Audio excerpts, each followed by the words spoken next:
kayaknya aku nggak rela deh kalau ada babysitter yang memegang anak aku gitu. Tiba-tiba aku nggak kenal babysitter ini siapa, tiba-tiba dia harus menjaga anak aku 24 jam gitu. Kayak aku nggak rela deh. Jadi aku bilang sama suami aku, kayaknya aku mau belajar nggak pakai babysitter dulu gitu. Karena aku mau belajar dulu semuanya sendiri. By the time pasti akan lebih gampang dan lebih gampang.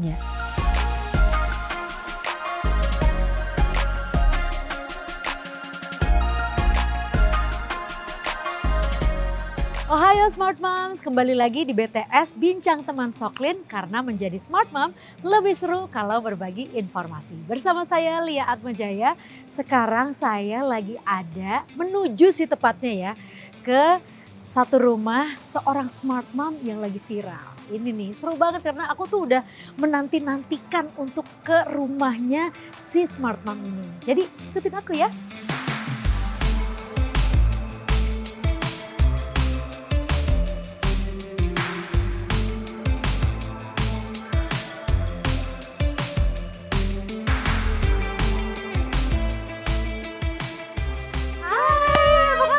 Baik Nikita, ya ampun, oh you look great. Thank you. Ini ibu-ibu nih begini nih badannya nih. Ibu-ibu anak satu. Gak mungkin banget ya Smart Mom ya. Gimana Isa sekarang lagi ngapain nih? Isa aku titipin ke rumah neneknya dulu karena ada kamu dan tim datang ke sini, jadi ini spesial untuk kamu. Ore! Kita ngobrol yuk, udah lama kan kita gak ketemu. Akhirnya aku datang nih ke apartemen kamu. Iya, dari tadi aku udah nungguin kamu. Iya, maaf ya. Ada sedikit macet di jalan. Kita duduk di dalam aja. Siap. Let's go.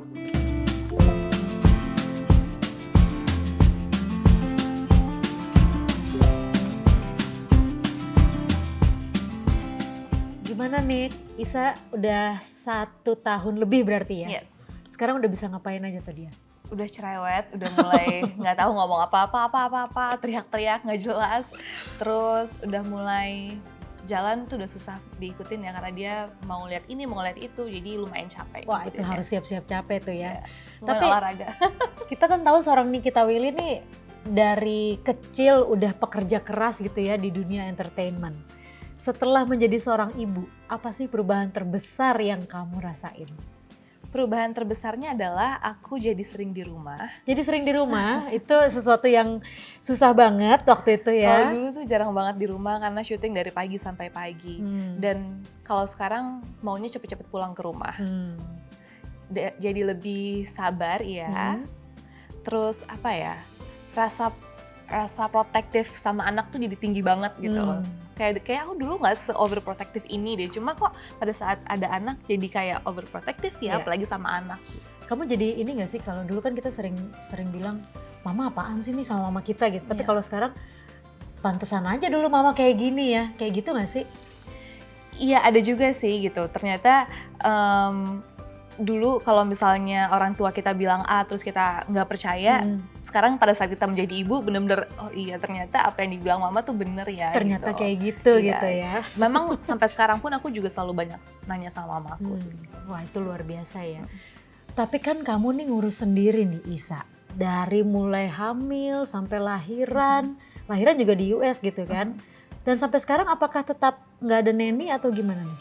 Memang aku nggak ada nanny dan babysitter yang dedicated sama Isa 24 jam. Cuma bukan berarti aku tidak ada pertolongan sedikit pun gitu. Aku ada suami aku ada mamaku, ada mertua aku ada mbak di rumah yang memang udah kerja lama sama aku. Jadi walaupun aku nggak ada babysitter, cuma kadang-kadang kalau misalkan aku lagi kerja seperti sekarang ini, aku titipin anak aku ke rumah mamaku. Kalau misalnya aku syuting sebentar cuma 1 jam di luar, aku titipin sama mbak aku di sini sama suami aku.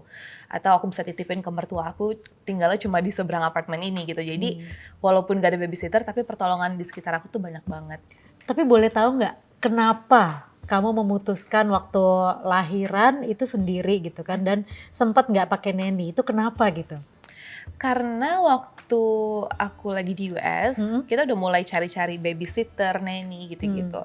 Terus di sana aku merasa enjoy banget sih tanpa helper gitu di rumah. Aku kadang-kadang bersihin apartemen sendiri, masak sendiri. Terus aku ngerasa kayaknya aku nggak rela deh kalau ada babysitter yang memegang anak aku gitu. Tiba-tiba aku nggak kenal babysitter ini siapa, tiba-tiba dia harus menjaga anak aku 24 jam gitu. Kayak aku nggak rela deh. Jadi aku bilang sama suami aku, kayaknya aku mau belajar nggak pakai babysitter dulu gitu. Wow. Karena aku mau belajar dulu semuanya sendiri. By the time pasti akan lebih gampang dan lebih gampang. Ya, karena memang butuh proses aja gitu ya.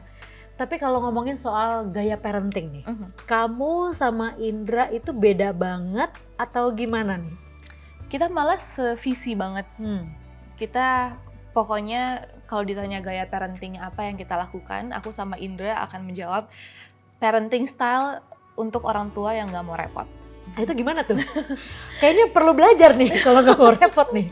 Parenting style supaya orang tuanya tetap happy dan waras. Okay. Jadi kita bikin schedule untuk anak-anak, terus jam tidurnya harus rutin gitu, harus konsisten, jam makannya juga konsisten. Kita ajarin untuk makan sendiri, tidur sendiri gitu. Jadi kita sebagai orang tua nggak repot. Wait, itu dari umur berapa tuh kayak gitu? Karena ini kan baru setahun lebih nih sebetulnya baby Isa nih. Udah bisa begitu? Dari 4 bulan udah kita ajarin buat tidur sendiri. Dari 6 bulan dia udah bisa makan sendiri gitu. Jadi kalau misalkan ke restoran kita makan sama-sama aja gitu. Terus kalau jam 6 malam itu waktunya dia tidur, kita sebagai orang tua bisa bebas juga gitu. Wow, jadi semuanya itu butuh time management memang begitu ya? Iya, kita bikin schedule-nya, terus kita udah tahu dia napnya berapa kali dan napnya jam berapa aja. Jadi pada saat dia nap itu waktu bebas juga buat kita kan, kita bisa ngapa-ngapain gitu, kita bisa olahraga atau mengerjakan pekerjaan yang lain gitu. Jadi kita sebagai orang tua tuh nggak nempel 24 jam sama anak gitu. Wah, jadi ternyata seperti itu Smart Mom. Ini kayaknya patut ditiru nih. Bagaimana kita bisa mengajarkan anak kita dari sedini mungkin untuk time management. Jadi nanti mandirinya juga lebih cepat mungkin gitu ya. Ya, mudah-mudahan. Mudah-mudahan. Tapi ini kan aku ngeliat nih foto-foto traveling banyak banget gitu. Iya. Sama Isa udah pernah traveling belum sih? Sudah, kita ajak dia jalan pertama kali waktu dia umur 3 bulan. Oh, susah nggak tuh ngajak bayi 3 bulan traveling gitu? Malah lebih susah sekarang, karena kalau sekarang kan dia udah bisa jalan-jalan gitu kan. Jadi kalau misalkan long flight dia udah mulai nggak bisa diem di kursi, dia bisa jalan-jalan. Terus kalau misalnya dia bosen dia bisa nangis terus minta digendong-gendong gitu. Kalau dulu sih malah lebih gampang banget, tinggal taruh di kursinya udah bebas gitu. Ya. Tapi ada nggak sih tips traveling bersama dengan bayi yang mungkin bisa di-share nih? Siapa tahu Smart Moms mungkin yang sekarang lagi nonton juga ada nih yang baru punya bayi gitu. Tipsnya apa ya? Kalau boleh jujur, travel sama anak tuh repot banget gitu. Cuma tips dari aku adalah kita harus punya niat yang bulat gitu, niat dan tekad yang bulat, dan kita harus taruh di mindset kita kalau liburan sama anak ini akan menjadi memori yang indah dan menyenangkan.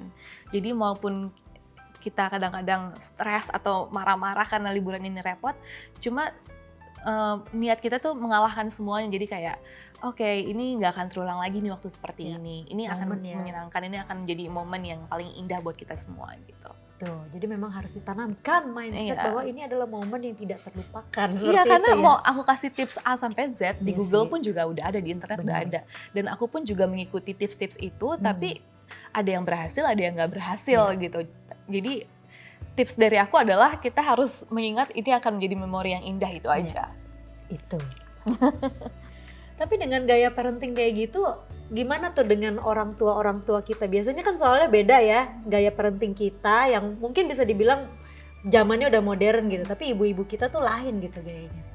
Iya, orang tua aku dan mama mertua aku sangat open minded sih gitu. Mereka berpikir juga nggak mungkin parenting style zaman dulu sama dengan yang sekarang gitu. Pasti kan dokter juga sudah menemukan penemuan-penemuan baru gitu dan ilmu-ilmu baru untuk menangani baby sekarang gitu kan. Jadi mereka benar-benar mengikuti aku dan Indra banget gitu. Jadi aku sama Indra bikin rules apa gitu juga mereka iya oke gitu. Pasti harus ikutin. Iya harus ikutin karena mau gimana pun kan ini anak aku dan Indra kan. Jadi stylenya juga style aku dan Indra, rulesnya juga mengikuti rules kami. Isa ini kan BLW ya, baby led weaning.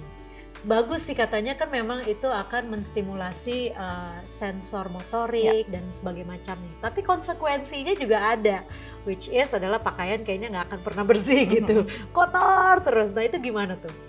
Ya karena bayi itu kan rasa ingin tahunya tuh tinggi banget, eksplorasinya juga tinggi banget. Makanya aku menggunakan metode BLW supaya pada saat makan dia tetap belajar sensori juga.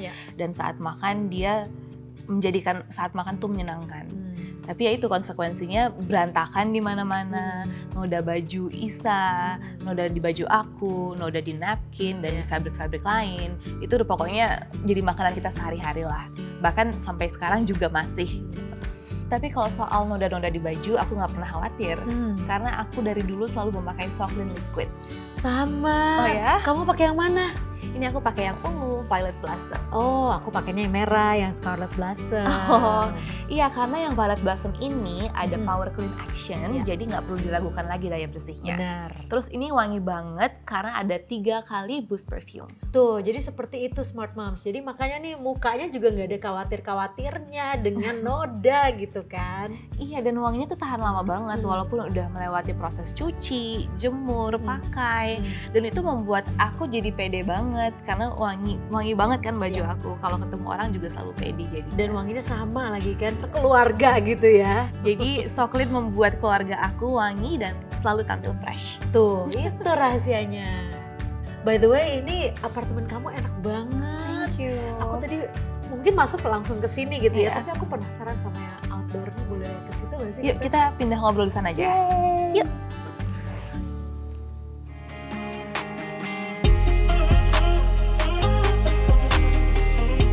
Kak, mau tanya, itu Dede Isa kalau tidur sendiri, emang kalau malam nggak suka nangis, Kak?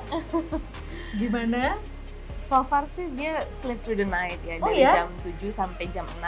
Kalau misalkan aku lagi beruntung dia bisa tidur sampai jam 7 pagi gitu. Jadi jam 6 pagi itu paling pagi Isa bangun? Iya. Wow, enak banget ya punya baby seperti itu.